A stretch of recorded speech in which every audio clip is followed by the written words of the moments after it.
¿Qué características dirías que tiene que tener una persona para ser buena en política o al menos sobrevivir en política? Una de las cosas que generalmente vemos es que aquellos que son peores personas y que mienten y engañan, pues desgraciadamente el ciudadano tiende a premiarlas. Yo siempre digo que entrar en política ha sido la tercera mejor decisión de mi vida, la segunda salir. Y es que salvo santas excepciones, la derecha es bastante analfabeta y comunica bastante mal. Hay que reconocer la gran inteligencia de la izquierda para el mal, donde lo que ha hecho la izquierda es decir que Vox es el hombre del saco. O sea, Vox es el hombre del saco. Como venga el hombre del saco, cuidadito. Todos los países donde ha entrado el islamismo han sido irreversibles. El único que ha revertido la situación en la historia de la humanidad ha sido España. Porque refugiados hemos tenido de la guerra de Siria, hemos tenido de la guerra de Ucrania. Y hay una guerra y resulta que han dejado a la mujer y a los niños en la guerra y ellos se han venido. Pero vamos a ver, que esto es un insulto a la inteligencia. Yo creo que en este sentido, Europa de alguna forma yo creo que ve con buenos ojos el sistema de China. Y yo creo que hay un consenso de los burócratas en Europa que quieren un modelo parecido a China. Pero que la propia Comisión Europea esté diciendo te multo o te perdono la multa, pero tú tienes que trabajar para nosotros, dices, eso es impresentable. Y si eso no se investiga y no sigue, esto es un escándalo mayúsculo.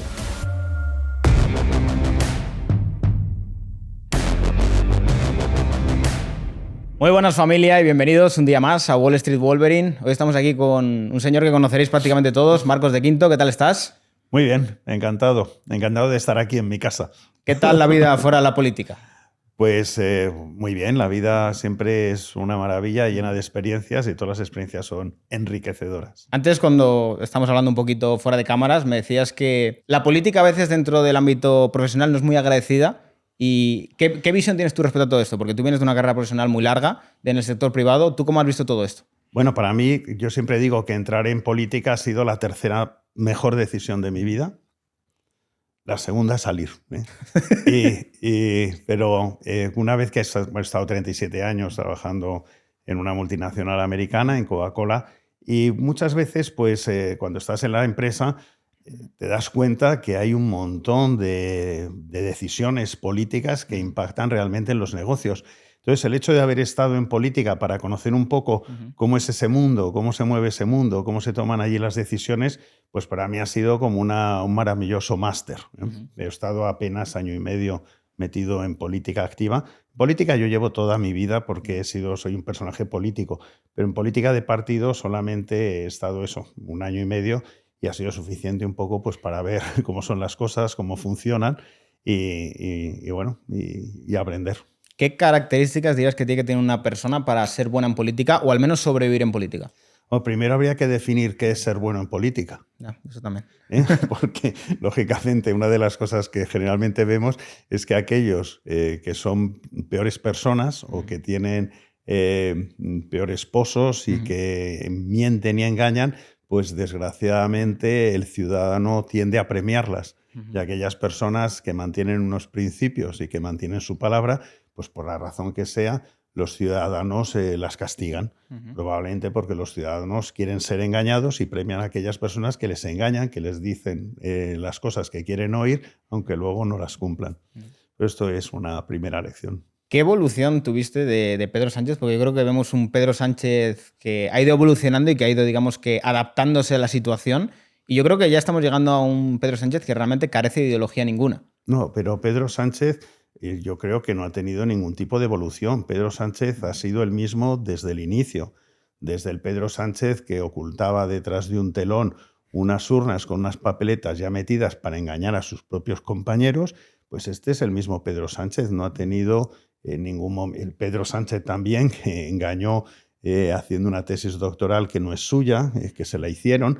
Es decir, este sujeto ha sido el mismo desde siempre. El único tema es que este Pedro Sánchez ahora tiene un acceso a herramientas de poder que no tenía antes. Y si le dieras el botón de la bomba atómica, pues todavía peor. Pero yo creo que es el mismo. ¿Realmente crees que simplemente se ha quitado la máscara, pero que en su momento... No se la ha quitado, que él nunca ha tenido máscara, que él siempre ha estado engañando a su propia gente, a la propia gente del partido, engañando con su tesis doctoral y es un mentiroso compulsivo desde siempre. El único tema es que ahora es más evidente porque, lógicamente, está más expuesto al tema mediático, pero no es que se haya vuelto más mentiroso, sigue igual de mentiroso que desde antes. Lo que pasa es que antes hacía menos daño porque no era presidente del gobierno. Antes me comentabas que estabas preparando un documental sobre la historia del PSOE, la verdadera historia del PSOE. Cuéntame un poco sobre ello. Bueno, yo creo que hay una cosa muy interesante, que es que en la época de Franco, no, y yo he sido estudiante en aquella época, que había formación del espíritu nacional y había estas asignaturas, nunca nos comentaron que había habido checas en España, concretamente en Madrid más de 340, que eran centros de detención y tortura, la mayor parte de ellas dirigidas por el Partido Socialista Obrero Español, aunque había 2 del PNV y alguna de Esquerra Republicana. Nunca nos contaron en los libros de texto que había existido paracuellos del Jarama, donde se habían fusilado incluso niños. Entonces, porque yo creo que en el franquismo, en el tardofranquismo, pues se trató de cerrar ese libro y cerrar esa página de la historia, que fue una página muy triste de la historia. Sin embargo, pues con Zapatero y posteriormente con Sánchez, ellos han vuelto a reabrir esto por su propia conveniencia, porque piensan que el enfrentamiento entre los españoles polariza la sociedad y de esa polarización ellos van a sacar una ventaja política. Entonces, ellos han vuelto a reabrir todo esto. Entonces, una vez reabierto, yo creo que para volverlo a cerrar, lo que hay que hacer es contar también la historia que ellos tratan de no contar. Y esa historia que tratan de no contar es una historia absolutamente deleznable del papel del Partido Socialista Obrero Español. El Partido Socialista Obrero Español, en las elecciones de 1933, donde ganó estrepitosamente la derecha, no reconocieron el triunfo legítimo de la derecha, donde el gobierno pues, lo montó Lerroux, del Partido Radical, y apoyado por la CEDA, que no entró en ese gobierno. Pues no conformes con no aceptar el resultado legítimo de las urnas de la República, en 1934 dieron un golpe de Estado. Un golpe de Estado a toda España que solamente tuvo incidencia en Asturias, se llama la Revuelta de Asturias, pero las instrucciones que hay a todas las agrupaciones del Partido Socialista en toda la geografía española están recogidas, salen en el documental, y dan un golpe de Estado contra la República, el Partido Socialista. Y tiene éxito en Asturias durante 15 días, donde Franco, entre otros militares, aplacan ese golpe contra la República, que esto tampoco lo cuentan. Es decir, Franco defendió a la República y tuvo 10 horas de vigencia en Cataluña. Entonces, es un partido que no reconoce la legitimidad de las elecciones en el 33, es un partido que da un golpe de Estado en el 34, es un partido que luego en el 36 presiona para que se anticipen esas elecciones y hace un pucherazo, porque se ha demostrado que las actas de las elecciones del 33 fueron manipuladas. Y no solamente esto, sino además es un partido que a partir de ahí, de febrero hasta julio del 36, está permitiendo, si no incentivando, los asesinatos de los oponentes políticos. Porque Largo Caballero lo que quiere es empujar a España a una guerra civil y que eso le permita instaurar en España no una república democrática, sino un soviet. Y están las propias declaraciones de Largo Caballero, que era la persona que llevaba esto. Entonces, todo esto la gente lo tiene que saber. Es decir, cerramos la historia de España, perfecto, pero primero conocer lo que ha sido verdaderamente el PSOE. Totalmente. Y ahora ya la cerramos. Totalmente. Porque de eso, por supuesto, es de lo que no quieren hablar. Es que yo creo que en gran parte de los españoles, sobre todo en los institutos y en el sistema educativo, se le cuenta que de repente Franco da un golpe de Estado y acaba con la República, pero nunca se cuenta realmente qué es lo que motiva a que eso ocurra. Mira, creo que en julio, una vez que ya asesinan al jefe de la oposición, es decir, hay que tener en cuenta, en febrero, donde el Frente Popular toma el poder, desde febrero hasta julio, que pasan unos pocos meses, son asesinadas 600 personas. Asesinadas 600 personas. En toda la historia de ETA, se han asesinado 900. Imagínate, y ETA lleva un montón de años operando. En toda la historia de ETA, 900. Ellos, en solamente de febrero a julio, 600 personas son asesinadas.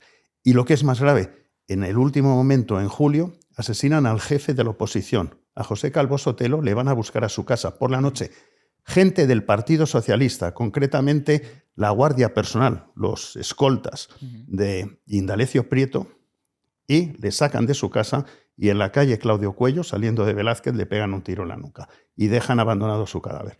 Imagínate que aquí, en pocos meses, empezaran a asesinar gente, los socialistas, y que, por ejemplo, a Feijóo lo sacaran de su casa y le pegaran un tiro.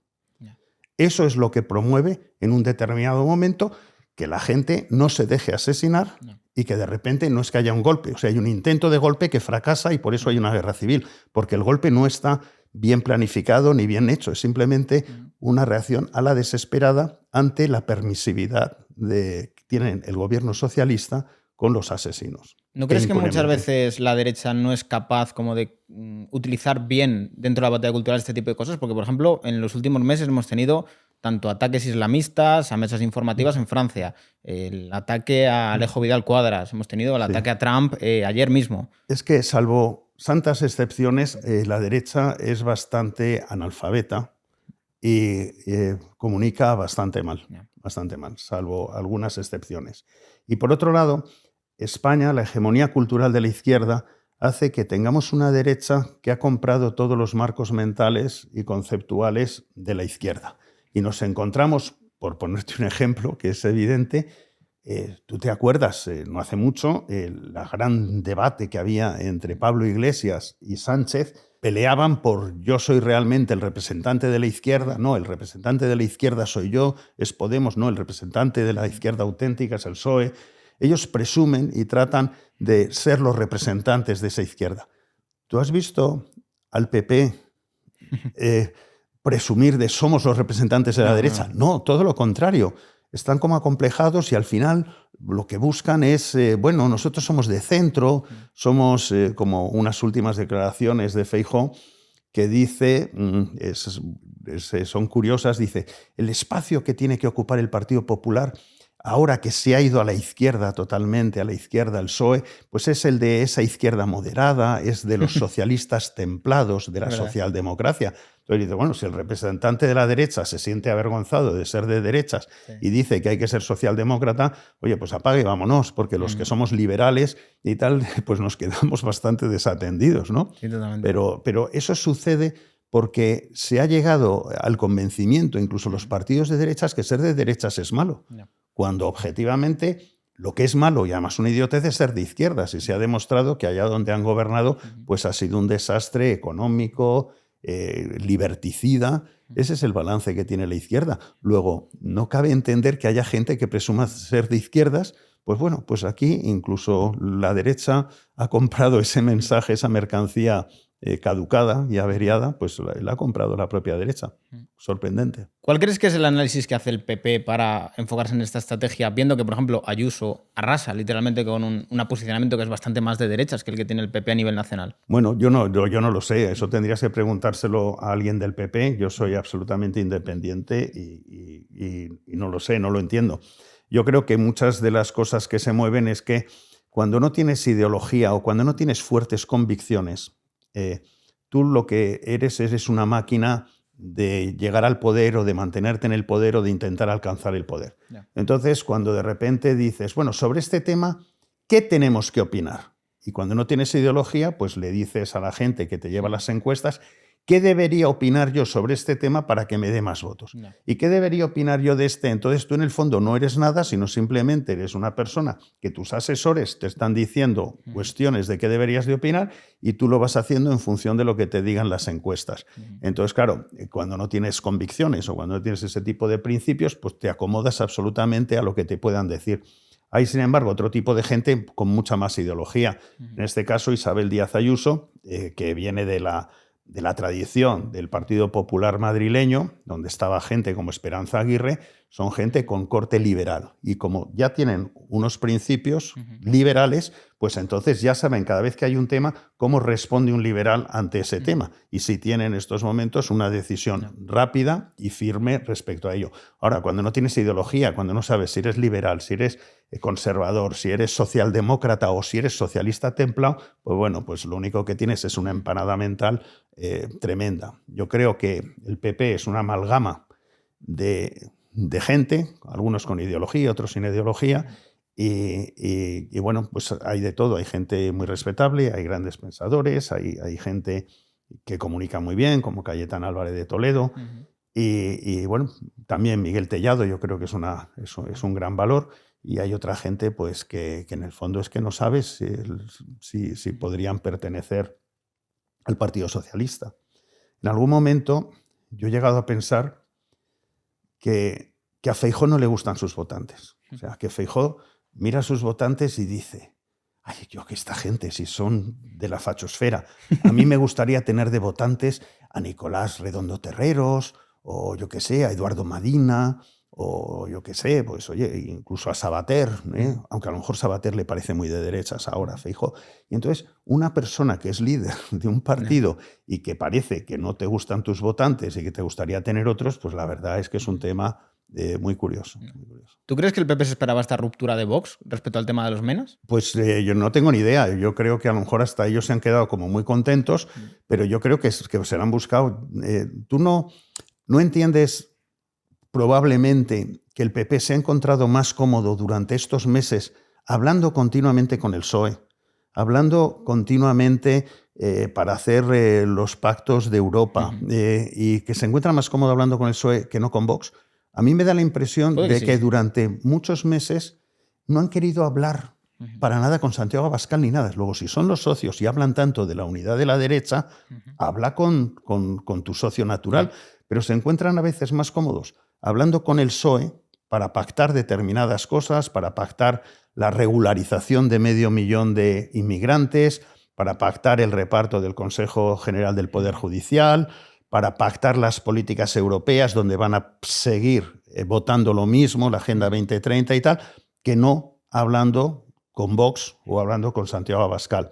Entonces, si a ti te están ninguneando continuamente y posteriormente dicen, no, unidad de la derecha, pero tú, contigo no quiero ni hablar, lo que tienes que hacer es hacer lo que yo diga, pues entonces es muy fácil que se rompa un pacto. Yo creo que ahí, pues, supongo que habrá culpa de los dos, pero que hay una culpa del partido importante donde dices, oye, escúchale primero y no sea todo lo que tú quieres, sino si sois realmente socios y pensáis que es muy importante que haya una unidad de la derecha, también trata tú de hacer algo, porque unidad de la derecha no significa sumisión de Vox al PP, sino que ambos tienen que hablar. Pero ya te digo, creo que habla mucho más el PP con el PSOE, incluso sin saberlo, o incluso con Junts per Cat, que González Pons se había reunido con ellos, y ¿por qué no te reúnes con Santiago Abascal, ya que te reúnes con Junts per Cat, ¿no? Eso es curioso. ¿Crees que sería posible una situación parecida a la que ha ocurrido en Francia, de si realmente Vox tuviera la capacidad de gobernar, que hubiera una unión de todo el resto de partidos en su contra? Bueno, es que de hecho, es decir, lo de Vox es muy curioso. Hay que reconocer la gran inteligencia de la izquierda para el mal, pero hay que reconocer su inteligencia para el mal, donde lo que ha hecho la izquierda es decir que Vox es el hombre del saco. O sea, Vox es el hombre del saco. Como venga el hombre del saco, cuidadito. Entonces, claro, llevan en eso, toda la izquierda funciona monolíticamente. Entonces, claro, los ciudadanos españoles dicen, esto de Vox es el hombre del saco, miran al PP, los ciudadanos españoles, y el PP asiente, dice, sí, es el hombre del saco. Luego ya, si encima el aliado supuesto que tendrían que Vox, la propia derecha, el propio PP, reconoce que es el hombre del saco, pues entonces la gente dice, pues es el hombre del saco. Y entonces no saben por qué. No saben por qué, no saben qué podría pasar si Vox gobernara, porque a Vox no se le permite hablar. Todo lo que sabemos de Vox es a través de medios que dicen lo que Vox piensa, pero no escuchas directamente qué dice Vox. Entonces, toda la información que tú tienes es lo que te dicen que Vox dice o lo que te dicen que Vox piensa. Entonces, en esa situación tan curiosa, pues te encuentras con que el otro día estaba viendo unas imágenes de unos chicos de estos del Orgullo que les preguntaba a un periodista, ¿qué creéis que es peor? ¿Qué preferiríais? ¿Que en España hubiera un califato islámico o que gobernara Vox? Entonces lo pensaban y dicen, no, preferimos que haya un califato islámico que Vox. ¿Y por qué? Pues porque Vox es el hombre del saco. Y estos prefieren ser torturados o tirados desde la azotea de un edificio por ser homosexuales a que gobierne Vox, porque Vox a lo mejor no solo les tira una vez, sino les tira 3, o sea, porque eso se lo han metido en la cabeza. Entonces, esta es la situación. Lo han creado ese hombre del saco y la gente, pues oye, pues lo está consumiendo. Pero además, con la participación activa o por omisión del propio Partido Popular, que es como dispararse en el pie el no defender. ¿Cómo ves toda esta situación que se está dando un poco en Europa, de que cada vez llega más inmigración islámica, que tiene más hijos y que mucha gente está planteando, esto a lo mejor puede ser un peligro, porque al final demográficamente puede cambiar todo, incluso si entran en política? Sí, absolutamente. El otro día a este escritor y arquitecto cubano, Jorge Tamargo, dijo unas cosas en una de las intervenciones que tuvo en la sede de Pie en Pared. Dijo, cuando en un país, se refería a Cuba y a la africanización de Cuba, dice, cuando en un país se destroza la economía o se puede destrozar la democracia o lo que sea, siempre es reversible. Tú siempre puedes coger y cambiarlo y que la economía vaya bien. O el régimen, puedes cambiar el régimen y volverlo a rescatar. Pero si el país culturalmente lo destruyes, ya no es reversible. Entonces, todos los países donde ha entrado el islamismo han sido irreversibles. El único que ha revertido la situación en la historia de la humanidad ha sido España, que tuvo una reconquista. Pero todo el arco mediterráneo era romano, no era islámico. Sí. No era, y fue poseído y conquistado por el Islam, y así tenemos todo el Magreb y toda la costa. Pero era lo mismo, era como un espejo. Todo era la costa italiana, griega, francesa, española, con toda la costa africana. Y todo eso ha sido destruido. Nosotros conseguimos en estos momentos rechazarlo. Y el problema es que culturalmente Europa está siendo vencida. Europa, y bueno, en la batalla de Lepanto, entre otras cosas, conseguimos sacar al Islam de Europa. España consiguió, hizo una gran labor. Y Europa puede ahora perder una guerra no declarada, lentamente, donde Europa que ganó al comunismo y que ganó al islamismo, podría en estos momentos pues, estar en ese peligro. Respecto a la inmigración, en general, lo primero es decir que España necesita la inmigración, absolutamente, pero necesita la inmigración legal. Aquí hay dos cuestiones. Si tú tratas de entrar en España legalmente, aportando tus papeles y tal, es muy difícil.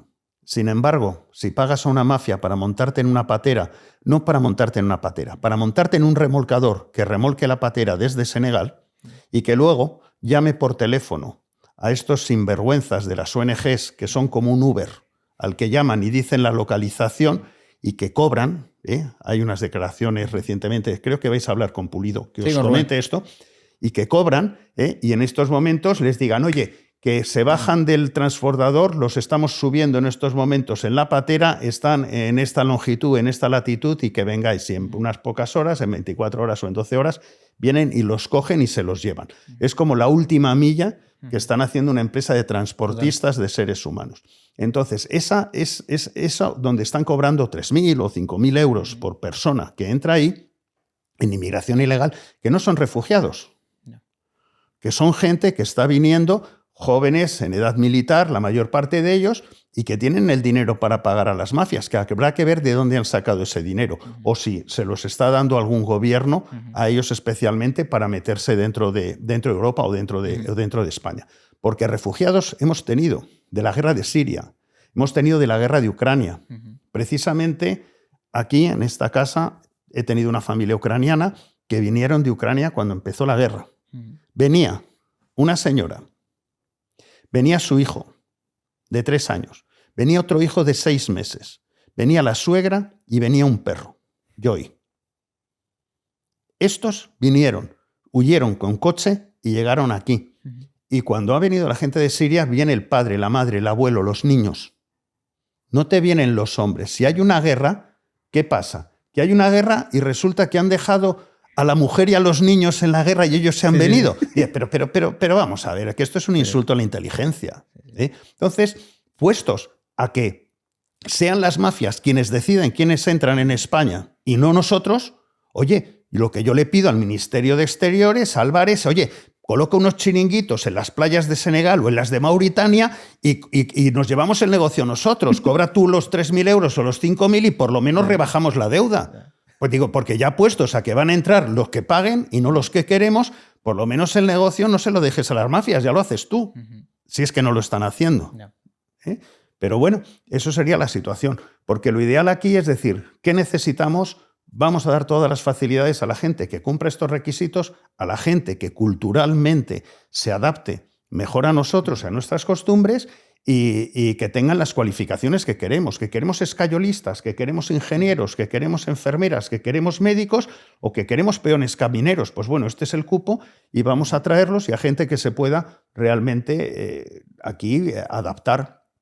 Y seamos nosotros quienes seleccionamos, porque necesitarlos los necesitamos, pero que seamos nosotros los que elegimos y no las mafias los que eligen que van a venir aquí. Yo creo que es un tema muy, muy sencillo. ¿Qué pasa? Que el problema es que hay que cortarlo en origen. Cortarlo en origen. Yo creo que este tema de la disputa que ha habido entre Vox y el PP no tiene que ver nada con 400 menas o lo que sea, porque 400 menas es un tema absolutamente menor, absolutamente menor. Lo que tiene que ver es, oiga, no solucionamos nada realocando 400 y mañana 1.000 y mañana 3.000 si lo que tenemos que hacer es cortar el grifo. Si no hay un acuerdo de cortar el grifo, no quiere usted un acuerdo de reparto. Hagamos el reparto una vez que hayamos cortado el grifo y ya sepamos que el grifo está cortado, pues oye, ahora por supuesto que hablamos del reparto. Pero no me diga usted que haga reparto porque sí quiere negociar conmigo el reparto, pero no quiere negociar conmigo cómo se corta el grifo. Y cómo se corta el grifo es muy fácil. Nosotros tenemos que estar devolviendo gente. ¿Pero qué pasa? Creo que Marruecos le ha dicho al gobierno español, a nosotros no nos devuelvas ningún marroquí.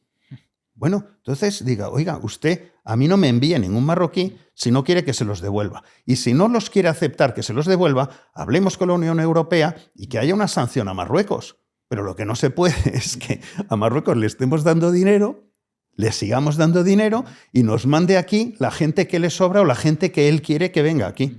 El otro día creo que era Luis del Pino, estaba hablando y diciendo, es increíble que Marruecos no acepte la devolución de menas, porque dices, oye, si a mí mi niño se me escapa a Francia, mañana la policía lo ve en Francia y dice, y usted y es menor, me lo devuelven inmediatamente. No. O incluso se lo colocan en otro sitio, que sería lo lógico. Un MENA, si es menor, deberá de estar con sus padres, a no ser que haya algún caso muy especial donde el niño haya sido maltratado y tal, y se habla con Marruecos y se ve si hay algún tipo de sitio donde se puede enviar ese chico que no sea con sus padres.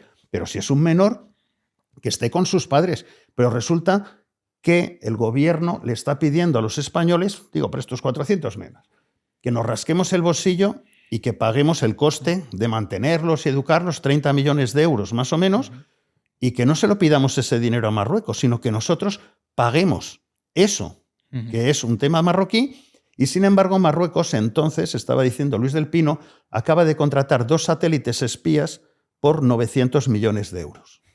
O sea, Marruecos tiene dinero para pagarse 2 satélites espías por 900 millones de euros, pero no puede ayudarnos a mantener el coste de aquellos que nos está enviando aquí. Entonces, esto es una vergüenza. Entonces, es un tema de gobierno. Esto es lo que hay que solucionar. Te repito, los 400 menas y la redistribución, eso ha sido la gota que ha colmado un vaso, cuando realmente el acuerdo no tiene que ser cómo distribuir 400, sino cómo hablamos de la inmigración. Y luego ya vemos la redistribución. Pero si no hay acuerdo, porque en eso no quieren que Vox diga nada ni que pueda influir. Y como el PP en ese sentido pacta directamente con el Partido Socialista, pues, ¿qué se va a hacer? Yo creo que en esa posición Marruecos se siente muy fuerte en la parte de que realmente están pudiendo hacer lo que quiera frente a Sánchez, están intentando presionar lo máximo posible y Sánchez sigue dando, digamos, que cuerda a que sigan presionando. Y creo que ahí probablemente hay ciertas cuestiones que no conocemos que hacen que Sánchez tome ciertas decisiones. Porque yo creo que esta política que está llevando Sánchez con Marruecos es nunca vista en España realmente. Porque el posicionamiento antes de Sánchez había sido muy distinto. Sí, pues podría ser vista, pero siempre vista por la fachosfera. Pero es que lo curioso es que la izquierda siempre ha sido pro-Argelia, sí, ha sido pro-frente saharaui y siempre ha sido, de alguna manera, un poco contra Marruecos. Y resulta que en ese sentido Sánchez ha dado un giro de 180 grados a su política con el Magreb sin dar ni una explicación. por supuesto, ni al jefe del Estado, ni al Parlamento, ni a su propio Partido Socialista, ni a sus socios de coalición. Y entonces, pues bueno, pues esa explicación, si no la da, muchos pues intuimos que tiene que haber alguna explicación que no se pueda dar.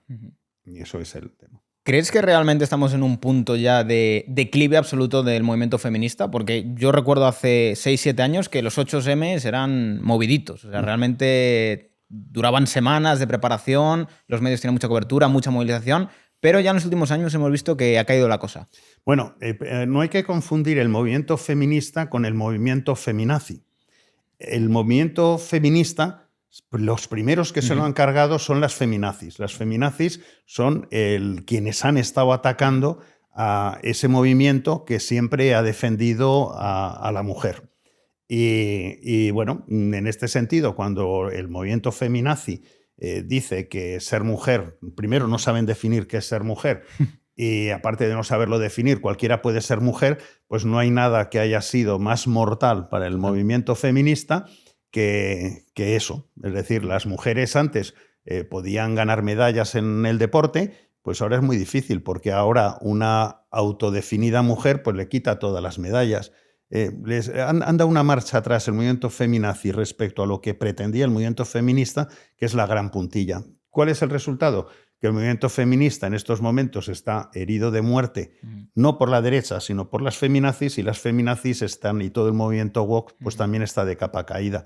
Esto es simplemente pues mirarlo y tomar palomitas, una bolsa de palomitas, mientras ves lo que está pasando ahí. Realmente yo creo que dentro de este relativismo que han establecido de que cualquier persona por sus sentimientos puede ser cualquier cosa, esa premisa ha destruido todos los, digamos que los mantras que tenéis, los dogmas que tenéis establecidos, y han hecho precisamente que, lejos de, digamos que consolidar y de integrar y de ser transversal el movimiento, lo han dividido y encima le han dado a la derecha como simplemente la capacidad de no hacer nada y que se destruyan. El tema de los sentimientos es un tema tremendo, porque en una sociedad donde lo que importa son los sentimientos, pues al final te cargas esa sociedad. En una sociedad donde cualquiera se puede sentir ofendido, pues entonces justificas la censura, justificas la ausencia de debate, justificas la cancelación de las personas y justificas pues todo esto. Hay algún que otro vídeo mío de alguna otra entrevista que me han hecho sobre el tema del sentimiento y de las autopercepciones. Porque yo los sentimientos los respeto, pero los sentimientos no tienen que tener validez legal. Si tú te sientes mujer, si tú te sientes gallina o te sientes lo que sea, oye, fenomenal, bienvenido, y yo no voy a atacar tus sentimientos. Pero que tu sentimiento tenga validez legal, que tú por sentirte mujer puedas cambiar tu carnet de identidad, eso es en lo que estoy absolutamente en desacuerdo. Porque puestos a que tu realidad biológica la puedas legalmente alterar solo por tu sentimiento, pues oye, pues vayamos y hagámoslo en todo. Y una de las cosas que yo comentaba en esa entrevista que me hicieron hace tiempo era que hay realidades biológicas que generan más frustración a la gente que no el sexo. Hay menos gente que se sienta disgustada con su sexo y quiera cambiarlo que gente que se siente disgustada con su edad y quiera cambiarla. Y si eso entonces se permite que tu sentimiento pueda alterar tu carnet de identidad, si puedes alterar tu sexo, ¿por qué no puedes alterar tu edad en el carnet de identidad? Porque mi sentimiento es que tengo una edad distinta a la que tengo biológicamente, igual que tengo un sexo distinto al que tengo biológicamente. Porque una cosa sí, la otra no. Claro, las consecuencias serían demoledoras si el sentimiento de que yo me siento de una edad distinta a la que tengo pudiera tener validez legal y alterar mi carnet de identidad. ¿Por qué? Porque una persona joven como tú podría mañana declarar que se siente de 65 años y cobrar la pensión y todavía iríamos a la ruina de nuestra seguridad social. O podría un niño de 6 años decir que se siente de 18 y conducir un coche. O podrías estar tú con una señora y después de haber estado una noche con ella decirle: se te ha caído el pelo porque soy menor, porque tengo 13. O podríamos asesinar a alguien en la calle y no ir a la cárcel porque sentimos que tenemos 6. Es decir, la autopercepción, el sentimiento está muy bien, pero que tenga validez legal y que tú puedas alterar tu biología simplemente por tu voluntad, me parece que es un disparate en todo, en el tema de la edad, en el tema del sexo, y no debería ser así. Y el wokismo, yo creo que la única manera de combatirlo es siguiendo su disparate. Cuando tú estás ya con una persona que están enloquecidas, dices, perfecto, voy a seguir tu lógica, y siguiendo tu lógica, vamos por aquí, las tuyas y 5 más, que se diríamos. ¿Por qué crees que de alguna forma tenemos como tantos multimillonarios que son woke, de izquierda, que financian, digamos, que todo esto y no tenemos, digamos, que un homólogo de la derecha que financia una batalla cultural en contra? Bueno, una vez en una conferencia que di en Zamora a empresarios, en esto de los ruegos y preguntas y tal, hubo una persona que me hizo una pregunta que viene en esa línea y que me dejó muy pensativo. Me preguntó, oye Marcos, ¿por qué tú crees que los grandes empresarios del IBEX y tal, todos abrazan la Agenda 2030 y más o menos están metidos en el wokismo? Me quedé pensando por un momento, de mi época cuando yo he sido alto cargo de empresa multinacional, y les dije que todo empresario quiere que su empresa sea percibida como una empresa que contribuye al bien general. Quiere que sea percibida como una empresa solidaria y una empresa que hace las cosas buenas para la sociedad. Entonces, la segunda pregunta viene, ¿y quién define qué es bueno para la sociedad? Si quien lo define es la izquierda, te monta esa Agenda 2030 y ellos definen, pues el empresario dice, oye, esa es la definición del bien.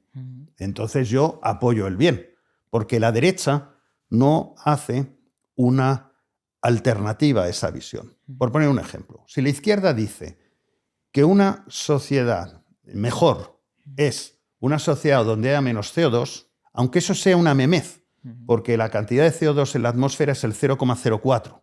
Hubo en la época del terciario, creo, el 15% de CO2 en la atmósfera. Y gracias a eso viene toda la vegetación que hay en el planeta, porque el CO2 es el alimento de las plantas. En la actualidad estamos en el 0,04. Si bajara al 0,02, las plantas se morirían. Luego, si la izquierda dice que un mundo mejor es un mundo donde no hay CO2, aunque la gente pase frío en la Europa del Este en invierno y la energía sea carísima, pues los empresarios y la gente dice, pues eso, porque es lo que escuchan. Lo que tiene que decir alguien es que la alternativa a esa visión de la izquierda es que un mundo mejor no es en el que no haya menos CO2, porque subir de 0,04 a 0,05 o a 0,045 no es un problema en tanto la gente no pase frío y la energía sea mucho más asequible para poder desarrollar y crecer y mejorar la calidad de vida de la gente. Eso es la alternativa a esta otra estupidez que está poniendo la izquierda. Pero si la derecha no crea una alternativa al cuadro que nos está proponiendo la izquierda, solamente existe ese cuadro. Y lo que tiene que hacer la gente es ya no pedirle a los empresarios, que sí, yo creo que los empresarios tienen que hacer mucho más de lo que están haciendo, pero sí hay que pedirle a la derecha, dame una alternativa a la visión de un mundo mejor que en estos momentos nos está imponiendo la izquierda y aquí todos, oye, amén. Y además es irónico porque de alguna forma es como que el empresario compra los marcos del bien de la izquierda, pero la izquierda nunca va a ver bien al empresario. Sí, efectivamente. Aquí esto es parte de la hegemonía cultural de la izquierda. Es Antonio Gramsci, que en los años 30 del pasado siglo es el primero en hablar de la hegemonía cultural de la izquierda, y Antonio Gramsci hace su gran aportación al comunismo. Es que hasta entonces la instauración del comunismo venía a través de la revolución violenta y lo que Antonio Gramsci más o menos proclama es que es mucho más sólido, aunque sea más lento, la infiltración en los medios de comunicación, la infiltración en la educación y en las universidades y la infiltración en el mundo de los contenidos y del arte para cambiar la sociedad y favorecer la llegada entonces del comunismo. Y desde hace un montón de tiempo, sobre todo aquí en España, nos encontramos con que el empresario, de alguna manera, es un ser malévolo, de alguna manera, más o menos, pero malévolo, que debe de pedir perdón por si tiene éxito y que además que debe de devolver a la sociedad algo como si lo hubiera robado. Y esto no es un juego de suma cero. Lo que hace un empresario es crear riqueza. No es que la riqueza sea un juego de suma cero, se la ha quitado a alguien y entonces tiene que devolverla, no. Él genera riqueza, pero se está metido en la cabeza de que tiene que pedir perdón por ser empresario y más si además tiene éxito. ¿Y de qué viene esto? No viene tanto por discursos, viene por el mundo de los contenidos.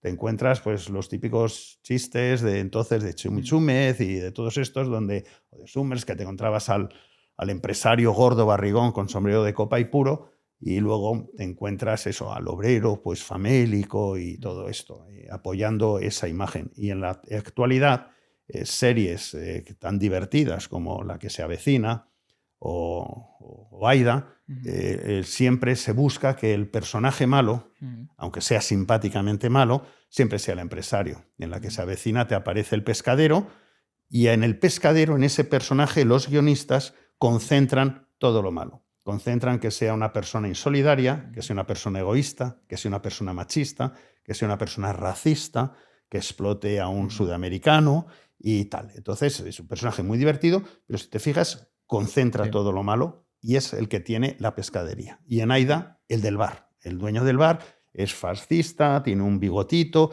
y concentras también todo eso. Todas esas cosas es una lluvia fina que la gente no se da cuenta porque son cosas muy divertidas, pero al final te vas haciendo con que el empresario se te haga antipático o sospeches siempre que está haciendo algo mal.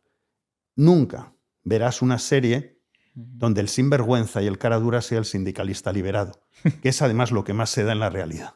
Pero ahí no, eso es tabú. ¿Por qué crees que de alguna forma en el mundo de la cultura, en España a lo mejor lo podemos entender porque tiene que ser subvencionado, pero por ejemplo en Hollywood, que es una industria totalmente rentable y que gana dinero, ¿por qué se van tanto a la izquierda? Bueno, te lo he comentado, Gramsci, porque en estos momentos la gente que se dedica al mundo de la enseñanza, la gente que se dedica al mundo de los medios y de la información y la gente que se dedica al mundo de la creación ha sido históricamente colonizada por la izquierda. La proporción de izquierdistas en cada uno de estos sectores es muy superior a la que te puedes encontrar en la propia sociedad. Pero al fin y al cabo, tú piensas que en el caso de Hollywood son multimillonarios, empresas grandes. Sí. No es como en España, que es como a mí me tienen que dar dinero para hacer la producción. Pero es que muchos de los multimillonarios son wokistas. Han sacado mucho dinero del wokismo, absolutamente. O sea, podríamos decir entonces que hay una industria de lo woke que les interesa promover porque Claro precisamente que sí. de ello Pues sale mucho rendimiento. Sí. Claro que sí. Hay gente como industrias como Monsanto y gente que tal que les puede en estos momentos estar interesando que haya menos carne y generar sucedáneos de la carne. Políticamente compran en estos momentos, arriendan un montón de campo y tal, y dice, vamos a ver si nos cargamos la ganadería en aquellos países donde además hay dinero, como puede ser Europa, y entonces los convertimos a todo este tipo de sucedáneos y tal. Pues sí, pues todo ese movimiento woke se aprovecha mucha gente de ello, y para globalizar y toda la globalización, porque al final lo que interesa es un gobierno del mundo, y ese gobierno del mundo, pues hay mucha gente que está en Davos, que es el que dicta la agenda a veces de lo que tiene que hacer el Parlamento Europeo, la Comisión Europea, y dices, bueno, ¿y eso cómo ha salido? Porque, por ejemplo, con el tema de los coches eléctricos, de repente dices, pero un momento, el único continente, o sea, el único sitio, la Unión Europea, donde se ha puesto que se dejan de hacer coches de combustión, es Europa, en todo el mundo. Ni China ni Estados Unidos ha puesto límite. ¿Dónde se hacen los mejores coches de combustión? En Europa. Entonces, ¿cómo los europeos, la Mercedes, la Porsche, todos estos, cómo los europeos han decidido, y la Volkswagen, y la Peugeot, y PSA, y todo, han decidido que dejan de hacer los coches donde ellos tienen una experiencia y una curva de aprendizaje superior al resto? Lo han decidido. Y van a hacer coches eléctricos donde ellos no tienen esa experiencia ni esa curva de aprendizaje, porque ahí la ventaja la tiene China y Estados Unidos. Pero esta idiotez, ¿la han votado los ciudadanos europeos? ¿O se las ha impuesto en Davos a alguien y de repente esta agenda woke está haciendo que la propia industria europea se haga el harakiri en beneficio de la industria china y americana? ¿Pero cómo puede suceder esto?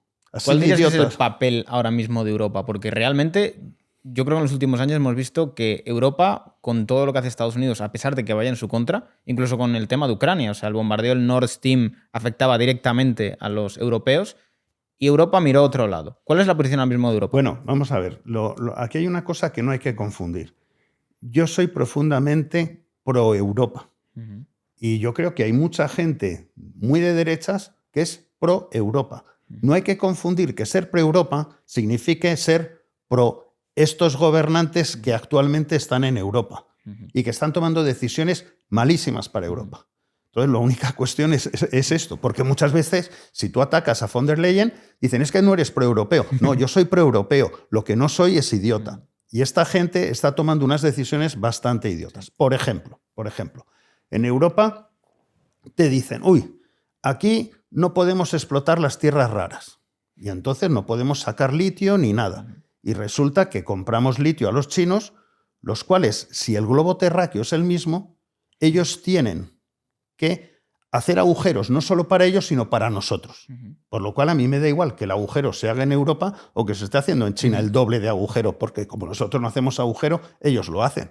Y entonces al final acabamos comprando el litio mucho más caro que si nosotros lo explotáramos directamente y empezamos a ser dependientes industrialmente. Siguiente, Europa dice, nosotros no hacemos fracking, porque como somos muy zen, nosotros no hacemos fracking. Y compramos luego gas a Estados Unidos que lo hace por fracking. Luego, oye, si la pelota terráquea es la misma, hacer un agujero aquí o hacerlo ahí, Dios mío, el mundo es el mismo, ¿no? Pues entonces somos muy listos, compramos mucho más caro el gas cuando tenemos gas suficiente, o se lo compramos a Rusia o se lo compramos a Estados Unidos, y resulta que somos dependientes energéticamente.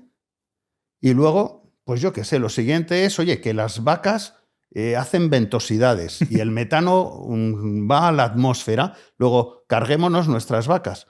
¿Qué pasará entonces? Que tendremos que comprarle vacas a Nueva Zelanda, por lo cual tendrán que tener ahí el doble de vacas y la atmósfera es la misma, ¿no? Pero eso sí, la carne nos saldrá más cara y seremos dependientes agroalimentariamente. Luego, esto es una estupidez absoluta.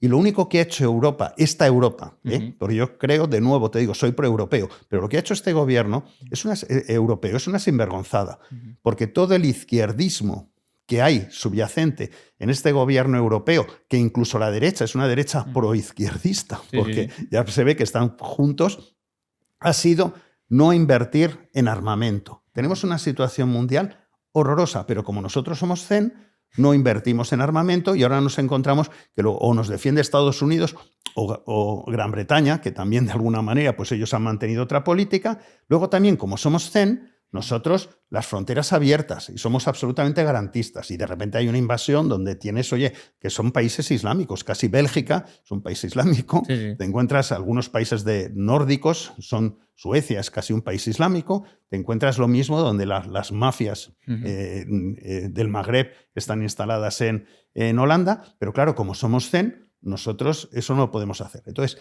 todo eso son políticas europeas. Entonces, yo soy pro-europeo porque creo que hay que ponerse de acuerdo los europeos para en estos momentos poner Europa en el mapa y no destruir Europa. Y quien está destruyendo Europa son precisamente estos gobernantes que están bendiciendo estas políticas y llamando facha a cualquiera que se quiera separar de ellas. Pero fíjate qué cosa tan curiosa. En estas últimas elecciones al Parlamento Europeo ha ganado el centro derecha y la derecha en todo el mapa europeo. Sin embargo, el gobierno que se va a hacer es un gobierno que lo han pactado los perdedores. Ese gobierno lo ha pactado Macron, que ha perdido las europeas. Ese gobierno lo ha pactado Scholz, que ha quedado tercer partido en Alemania. Ese gobierno lo ha pactado Sánchez. No lo ha pactado Meloni, por cierto, que ganó, y cuenta con el apoyo del PP. Entonces dices, pero si los europeos han votado una cosa, ¿por qué se monta en estos momentos una comisión pactada entre los que han perdido las elecciones y de nuevo con ese pacto socialistas y PP europeo en vez de el pacto lógico, que es lo que han votado los europeos, que tendría que ser PP europeo con Meloni y con las otras fuerzas de ECR, etc. Pero bueno.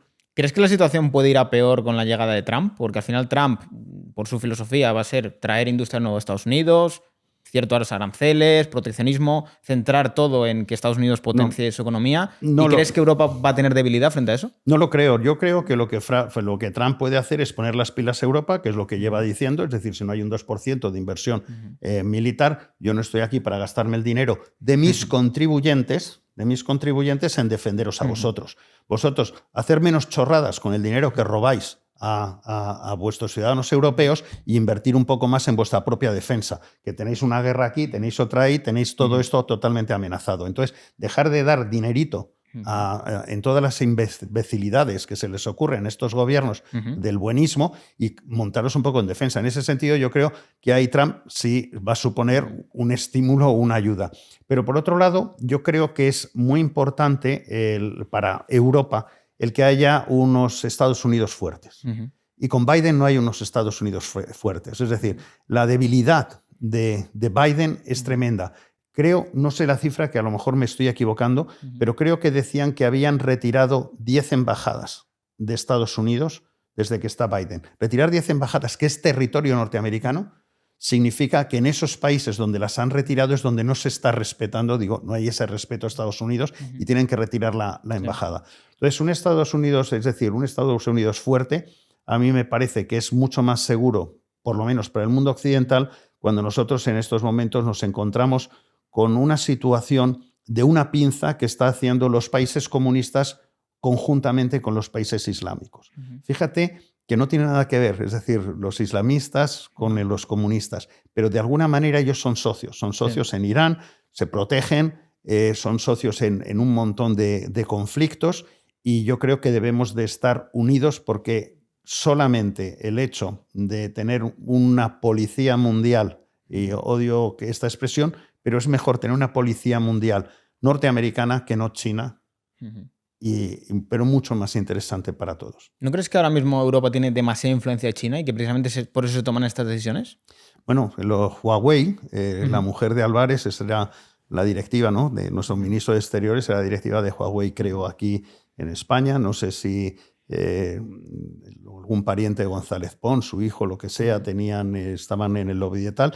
Y lógicamente entre el 5G y Huawei pues ha habido mucha rivalidad dentro de Europa. Y el Parlamento Europeo también hemos podido ver con tristeza que algunos sobornos se han producido. Vimos algunos, no sé si venía por parte de Túnez, con unas socialistas griegas y tal. Entonces hay que estar muy precavidos respecto a cooperar con China, pero también ser muy cautelosos respecto a temas estratégicos europeos. O sea, yo creo que en este sentido, Europa de alguna forma yo creo que ve con buenos ojos el sistema de China. Y yo creo que hay un consenso de los burócratas en Europa que quieren un modelo parecido a China. Si tú lo crees así, pero es decir, en Europa lo importante son las libertades. Y si es así, me das la razón de que hay que echar a todos esos burócratas a patadas. Y si lo creen, que lo digan. Que no engañen a la gente y que si quieren en estos momentos una Europa totalmente sin libertades. El otro día estaba viendo un tema de Elon Musk, no sé si lo has visto, un tuit de Elon Musk. Te lo voy a dar, aquí está. Dice, the European Commission offered, la Comisión Europea ha ofrecido a X, que es a Twitter, una negociación ilegal secreta. Y si nosotros, de una manera silenciosa, censurábamos el speech, censurábamos conversaciones sin decírselo a nadie, ellos no nos multarían. Las otras plataformas han aceptado el deal. Twitter, X, no hemos aceptado. Sí. The European Commission offered X an illegal secret deal. If we quietly censored its speech without telling anyone, they would not fine us. The other platforms accepted that deal. Esto, Elon Musk. Es decir, tenemos una Unión Europea, una Comisión Europea que le está diciendo al dueño de X, te podemos meter una multa muy grande como al resto, pero si pasas por el aro y ahora vas a manejar las conversaciones dentro de Twitter que nosotros te digamos, censuras a los que nos molesten y tal, entonces no. Esto es mafia. Y esto es muy serio porque Elon Musk seguramente tiene pruebas de esto. Esto es para echarlos a todos, porque están quitando la libertad a los ciudadanos europeos y están cogiendo las grandes plataformas para ponerlas al servicio de esta élite de sinvergüenzas que en estos momentos nos gobierna en Europa. Es que en Canadá, por ejemplo, hace unos meses prohibieron las noticias en Instagram porque decían que eso promovía la desinformación y toda página de noticias no puede publicar en Instagram. Claro, lo que te están haciendo es absolutamente censura y llegar a un gobierno que es China, es decir, te están diciendo en estos momentos de una manera lógicamente no tal, pero todos estos burócratas que tú me decías de Europa, por eso te venía a decir esto. Es decir, no, nosotros en estos momentos vamos a decir lo que se puede decir y lo que no se puede decir y vamos a manejar esto. Entonces Europa no es eso. Y si esos burócratas hay que sacarlos. Y esto hay que denunciarlo. ¿Qué papel crees que cumple Elon Musk en este sentido? Porque al fin y al cabo es un personaje que surge un poco más en su momento del Partido Demócrata, porque digamos que aglutinaban toda la parte tecnológica, pero llega un punto en el cual se da cuenta de toda esta dictadura woke y despierta. Pero al fin y al cabo también se ha beneficiado mucho de este crecimiento de todas las renovables y de todo el tema del coche eléctrico. ¿Crees que puede ser a lo mejor un personaje encubierto? Es decir, ahora no me conviene esto, me voy para el otro lado. No, yo creo que a determinado nivel económico, yo creo que Elon Musk tiene dinero suficiente para vivir varias vidas y yo creo que llega un momento donde él realmente está dándose cuenta de las cosas y tratando un poco de ayudar y desenmascarar a toda la manipulación que se ha producido. Recuerda que cuando él amaga con comprar Twitter, pero luego finalmente se ve obligado de alguna manera a comprarlo, resulta que posteriormente se conoce que Twitter había estado baneando, prohibiendo, yo creo que ya en argot ya se dice banear, ¿no? Sí, o shadowbaneando, sí, de alguna manera. Todas las noticias contra Biden y sobre todo con Hunter Biden, de su hijo, que eran de corrupción absoluta con Rusia, con Ucrania y tal, y todo eso prohibido en Twitter y sin embargo sí permitían todo lo que era campaña contra Trump de cosas que eran muchas de ellas inexactas. Entonces, lógicamente el FBI estaba ahí detrás, ha habido declaraciones en el Congreso y todo eso se ha destapado. Entonces, el poder que tienen todas estas plataformas es inmenso y Elon Musk en un determinado momento dice, no, yo voy a jugar de otra manera y voy a jugar de una manera limpia, cosa que Meta no lo sabemos y la mayor parte no lo sabemos. Pero esta denuncia de Elon Musk es importantísima porque un tema es, dices, bueno, el Deep State dentro de Estados Unidos está trabajando y tal, pero que la propia Comisión Europea esté diciendo que te multo o te perdono la multa, pero tú tienes que trabajar para nosotros, dices, eso es impresentable en las democracias europeas. Y si eso no se investiga y no sigue, esto es un escándalo mayúsculo. Además, también hay algo muy preocupante, no sé si te acordarás, cuando estaba Elon Musk en proceso de comprar Twitter en su momento, cuando estaba ya la situación de que ya prácticamente lo iba a comprar, empezó a no salir como denuncias de empleadas suyas de acoso sexual, todos los medios le dieron mucho foco y es como un patrón que se repite mucho. Es una persona influyente decide ponerse en nuestra contra, de repente le saco cosas constantemente. Sí. Y como todos los medios están alineados para ponerte, digamos, literalmente contra las cuerdas, aunque sea mentira. Sí. Esto es el problema de luchar contra una mafia woke instaurada en lo más profundo de los estados. Yo creo que él es un ejemplo de empresario que ha tenido ya mucho éxito y que en estos momentos se autodota de una misión que nos puede hacer mucho bien al resto de países, porque también estuvo levantando cuestiones en México de utilizaciones de Twitter, etcétera. Y entonces, pues, pero pasa que la mayor parte de todas esas denuncias pues quedan al final en nada. Pero bueno, ayuda. Hablabas antes un poco del Deep State. ¿Cómo crees que realmente se puede combatir este Deep State si muchas veces son funcionarios que nadie conoce, que llevan tanto tiempo y tantos gobiernos detrás y que nadie de alguna manera se los puede quitar de en medio? No lo sé, yo no lo sé, pero creo que vais a entrevistar próximamente a alguien que sí os puede hablar un poco de cómo funcionan estas cosas. Yo lo que creo es que cada vez que algo de esto salte, lo único que hay que hacer es con luz y taquígrafos denunciarlo y estar con ello. Y hay medios, afortunadamente, que les llaman pseudomedios, pero para mí me parece que son los medios más serios que hay, que son los que denuncian estas cosas. Gente como Periodista Digital o como EDATV, Informa Radio. hay un montón de estos medios que están luchando por decir las cosas y que no están recibiendo dinero del gobierno ni se han dejado comprar por el gobierno. Y que además de alguna forma están sufriendo cierta persecución de hay que quitarle la financiación, hay que señalarles, hay que... Sí. Además, con el tema de los fact-checkers pasa algo parecido. Yo he habido veces, por ejemplo, me llamó mucho la atención cuando hablaron del tema de la jornada laboral en Grecia, que en ningún momento salió ningún fact-checker a explicar lo que repercutía eso. Montaron el relato y no salió nada a explicar lo que había detrás. Sí, bueno, te encuentras cuando hay economistas serios, que lo que pasa es que hay que acudir a veces a sus blogs, donde sí te cuentan todo el contexto, las repercusiones y tal. Tienes gente como Dani Lacalle, que recomiendo a la gente que vea sus blogs y sus intervenciones, o como Juan Ramón Rayo también, y bueno, y ahí te exponen todo pues de la manera más seria y rigurosa. Sí. Pero efectivamente, la maquinaria propagandística contra la que hay que luchar es tremenda. ¿Cómo has visto el fenómeno Milei? Porque yo creo que muchos todavía no nos creemos que esto sea posible y que haya un presidente con ese discurso en el poder. Bueno, para mí me parece una maravilla, porque yo, curiosamente, yo vengo de una familia de izquierdas. Mi hermano mayor, que ya falleció, era Javier de Quinto, un economista muy próximo al Partido Socialista Obrero y próximo a comisiones y tal. Fue además, creo, presidente de Red Eléctrica en Sudamérica.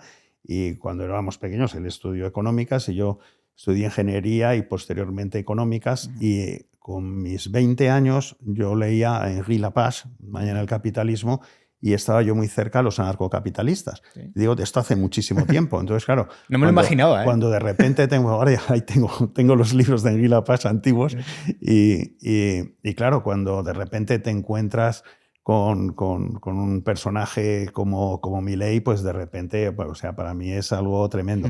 Los anarcocapitalistas, es decir, todo lo que le escribían en la literatura anarcocapitalistas, es decir, es una utopía, pero es una utopía muy refrescante porque son cosas a veces difícilmente aplicables. Por un ejemplo, se hablaba del ejército. El ejército decían que había que privatizarlo, al igual que la recogida de basuras.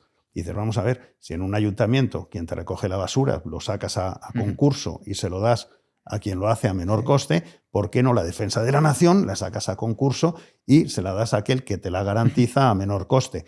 Probablemente empresas más tecnológicas que te pueden proteger las fronteras de una manera muchísimo tal. Entonces, lo que sí es el pensamiento de cómo abaratar costes, etc. Y es un tema muy interesante. Yo aquí comento una cosa porque hasta la gente de ultraizquierda, todos somos liberales en lo más próximo, todos tenemos económicamente una mentalidad liberal. Te pongo un ejemplo. En tu comunidad de vecinos, imagínate que un día el presidente de la comunidad os llama a todos los vecinos y os reúne en el hall y dice, con vecinos, he decidido que voy a subir las cuotas al doble de la comunidad, pero vamos a redecorar el hall, vamos a tener, en vez de un portero, 2 porteros, y además una amiga mía psicóloga va a venir aquí los días impares y aquel que necesite psicológicamente ayuda se lo va a ofertar gratuitamente. Todos los del piso, seáis de derechas o de izquierdas o sean de Podemos, le dicen, vete a la mierda.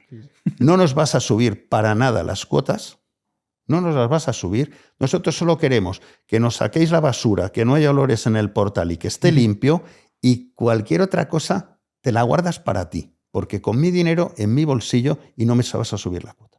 Eso es un comportamiento absolutamente liberal, donde no dejas al Estado que te coge el dinero y decida qué va a hacer con ello. Tú eres el que decides qué le permites al Estado hacer y qué no le permites hacer. Eso es como tú te comportas, incluso siendo de ultraizquierda, en tu comunidad de vecinos.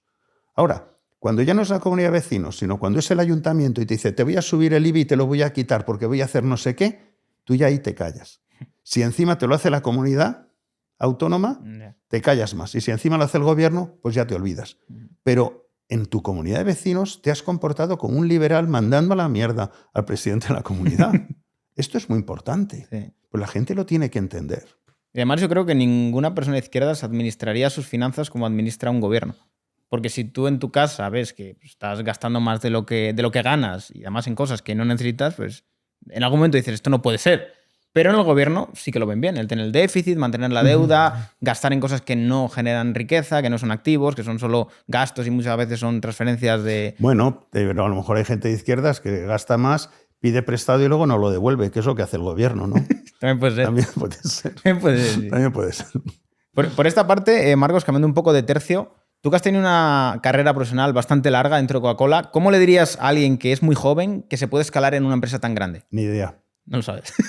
No, porque yo no pretendo, yo no he conocido muy pocas empresas, porque he estado prácticamente toda mi vida dentro de Coca-Cola y a lo mejor probablemente la manera que tiene Coca-Cola de funcionar, que a mí me ha encantado, pues no es como funcionan otras. Yo lo que sí puedo decir es a mí qué es lo que yo he hecho. Yo nunca he pretendido ser presidente de Coca-Cola aquí en Iberia, ni vicepresidente ejecutivo mundial de Coca-Cola a nivel mundial en Atlanta. Nunca lo pretendí. A mí me dicen cuando entré en Coca-Cola que iba a ser eso, me hubiera dado un infarto. Porque yo en el fondo cuando entré con 23 años quería trabajar 1 año, 2 años y luego pedir una excedencia para poder hacer la transahariana. Joder, sí que se fue de las manos. Sí, se me fue de las manos. Pero una de las cosas, lo que yo he hecho es que siempre lo que estaba haciendo lo que me gustaba. Me lo he pasado fenomenal haciendo lo que me gustaba. Y cuando tú te gusta lo que haces, te suele salir bien. Cuando hay una cosa que no te gusta, pues no te suele salir bien. Pero a mí me gustaba tanto que de repente me subían y me decían, pues ahora vas a hacer esto otro. Y digo, bueno, y de repente le cogía cariño a lo que estaba haciendo y tal, y entonces se iban fijando en mí porque lo que iba haciendo me iba saliendo bien, porque sobre todo me gustaba y me lo tomaba en serio y me divertía.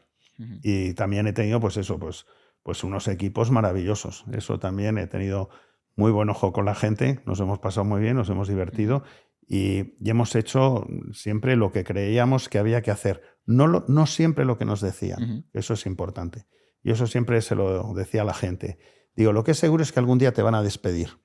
Y lo mejor es que te despidan por un error tuyo y no por algo que te haya mandado tu jefe a hacer. Totalmente. Porque al final tu jefe te dice, haz esto, resulta que sale mal y tú sabes que eso va a salir mal y luego al final que te echan es a ti. No. Entonces digo, te van a despedir, pero asegúrate que sea por tu propio error y no por el error de tu jefe. ¿Cómo se siente la responsabilidad de decir, yo tengo que llevar el marketing de una empresa que literalmente está en casi todos los países del mundo?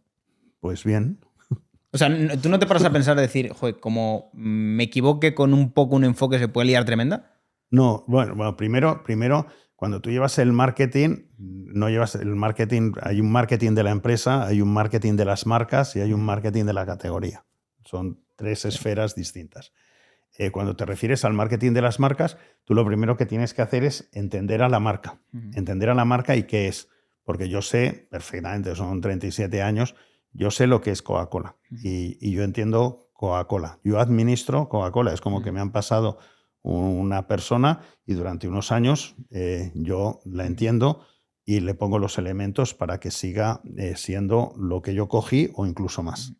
Pero si cojo Fanta es otra persona distinta, con otras características. O si cojo Aquarius, que Aquarius lo creamos en España en el año 91, justo antes de las Olimpiadas del 92.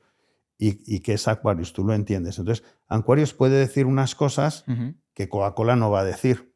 Y si ya te cojo Nordic Mist, la tónica, Nordic Mist habla de una manera absolutamente distinta a la que habla la otra. Entonces, el tema es entender cada una de las marcas y entenderlas también a nivel internacional. Y eso es también importante para algunos productos.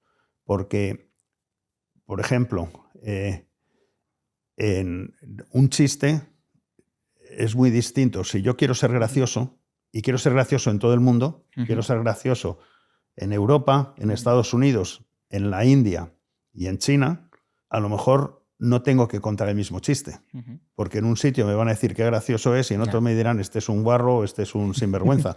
Entonces, para ser gracioso, tú tienes que saber que a lo mejor el mismo chiste no funciona en todos los sitios. Entonces tienes que hacer adaptaciones. Pero eso es así, conocer la personalidad de la marca y trasladarla. De cara, por ejemplo, a gestionar equipos, ¿qué consejo le darías a alguien que tiene una empresa? Tú que has gestionado a tantas personas. Tener los mejores es imprescindible. Que sean o no sean amigos tuyos, eso es lo de menos, porque eso ya surge con el tiempo. Pero lo mejor es los mejores.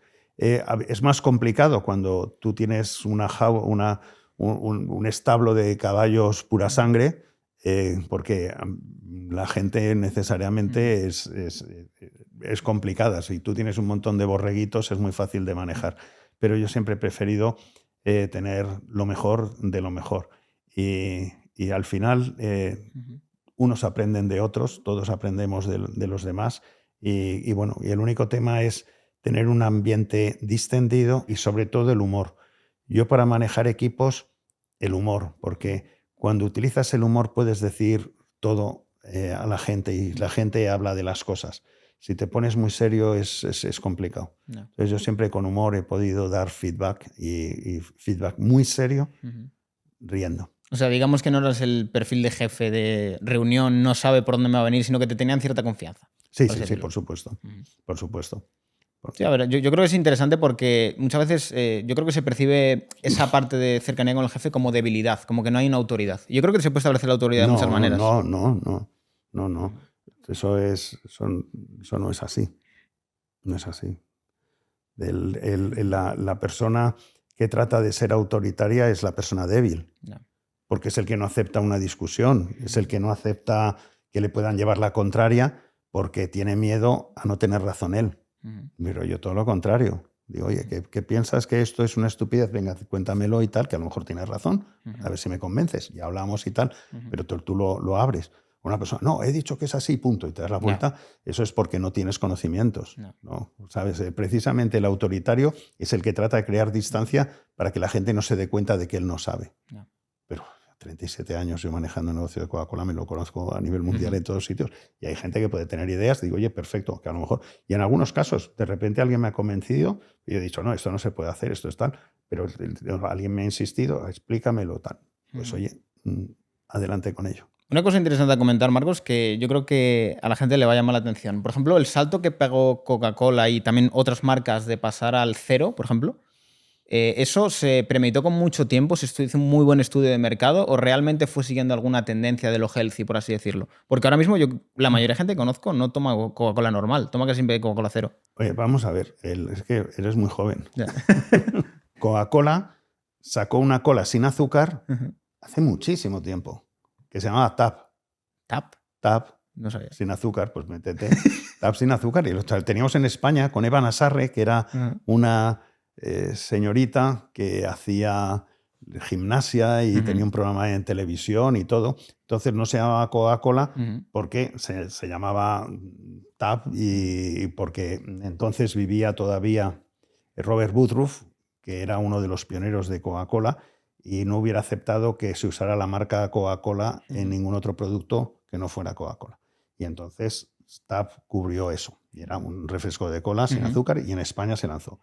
Y fue en 1984 que se lanzó Coca-Cola Light en Estados Unidos y en España la lanzamos un poquito más tarde, porque lanzamos en el 84 sin cafeína porque la casera hacía sus anuncios de que no tenía cafeína y los niños podían dormir. Y lanzamos primero sin cafeína y luego sacamos Coca-Cola Light en 85 o 86. O sea, es decir, Coca-Cola sin azúcar ha existido desde hace un montonazo de tiempo.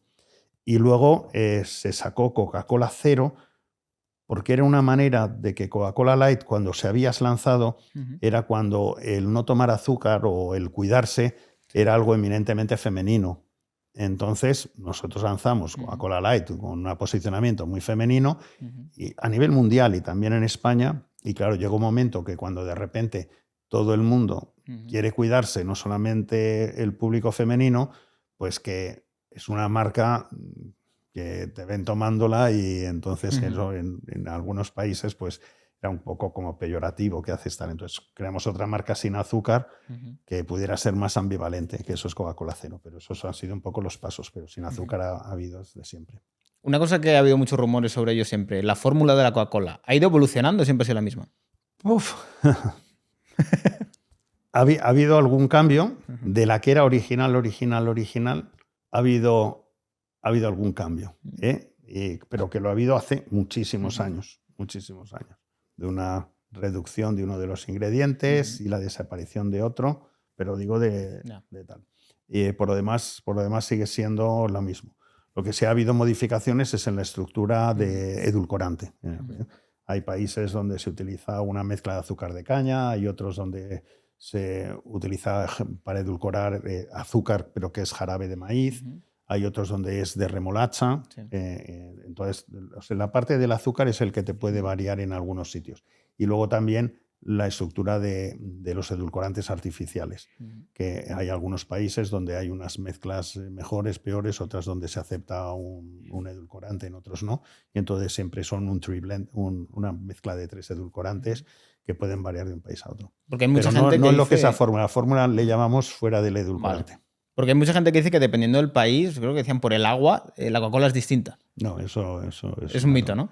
Eso es un mito porque dentro del propio país tú tienes aguas distintas. Sí. El agua de Barcelona es muy distinta al agua de Madrid y el agua de Baleares es muy distinta al agua de Madrid, ¿vale? Entonces, y sin embargo, la Coca-Cola es la misma, porque la que se fabrica en planta tiene unos tratamientos de aguas donde te la deja absolutamente estandarizada. Bueno, Marcos, yo creo que hemos tenido una conversación muy interesante. Me ha dejado flipando lo de la Coca-Cola, de que no hay mucho cambio en la fórmula. Y si quieres mandar un último mensaje a la audiencia. Pues nada, que si han llegado para ver todo el podcast hasta aquí, que nada, que les felicito. Y que espero que se hayan entretenido. Nada, Marcos, muchísimas gracias. Vale. Ha sido muy interesante. Y nada, chicos, muchísimas gracias por todo el apoyo y nos vemos en el próximo podcast.